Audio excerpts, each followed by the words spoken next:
Chapter 7. And it came to pass, when the king sat in his house, and the Lord had given him rest round about from all his enemies, that the king said unto Nathan the prophet, See now, I dwell in an house of cedar, but the ark of God dwelleth within curtains. And Nathan said to the king, Go, do all that is in thine heart, for the Lord is with thee.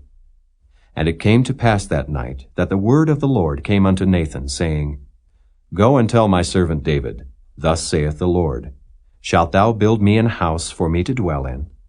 Whereas I have not dwelt in any house since the time that I brought up the children of Israel out of Egypt, even to this day, but have walked in a tent and in a tabernacle. In all the places wherein I have walked with all the children of Israel, spake I a word with any of the tribes of Israel, whom I commanded to feed my people Israel, saying, Why build ye not me an house of cedar? Now therefore so shalt thou say unto my servant David, Thus saith the Lord of hosts, I took thee from the sheepcote, from following the sheep, to be ruler over my people, over Israel. And I was with thee whithersoever thou wentest, and have cut off all thine enemies out of thy sight, and have made thee a great name, like unto the name of the great men that are in the earth. Moreover, I will appoint a place for my people Israel, and will plant them, that they may dwell in a place of their own, and move no more. Neither shall the children of wickedness afflict them any more, as before time, and as since the time that I commanded judges to be over my people Israel, and have caused thee to rest from all thine enemies. Also the Lord telleth thee that he will make thee an house. And when thy days be fulfilled, and thou shalt sleep with thy fathers, I will set up thy seed after thee, which shall proceed out of thy bowels, and I will establish his kingdom. He shall build an house for my name, and I will establish the throne of his kingdom forever. I will be his father, and he shall be my son. If he commit iniquity, I will chasten him with the rod of men, and with the stripes of the children of men.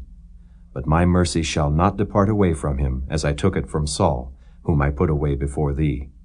And thine house and thy kingdom shall be established forever before thee. Thy throne shall be established forever. According to all these words, and according to all this vision, so did Nathan speak unto David. Then went King David in, and sat before the Lord, and he said, Who am I, O Lord God, and what is my house, that thou hast brought me hitherto? And this was yet a small thing in thy sight, O Lord God. But thou hast spoken also of thy servant's house for a great while to come. And is this the manner of man, O Lord God? And what can David say more unto thee? For thou, Lord God, knowest thy servant. For thy word's sake, and according to thine own heart, hast thou done all these great things, to make thy servant know them. Wherefore thou art great, O Lord God, for there is none like thee, neither is there any God beside thee, according to all that we have heard with our ears. And what one nation in the earth is like thy people, even like Israel, whom God went to redeem for a people to himself, and to make him a name, and to do for you great things and terrible, for thy land, before thy people, which thou redeemedst to thee from Egypt, from the nations and their gods.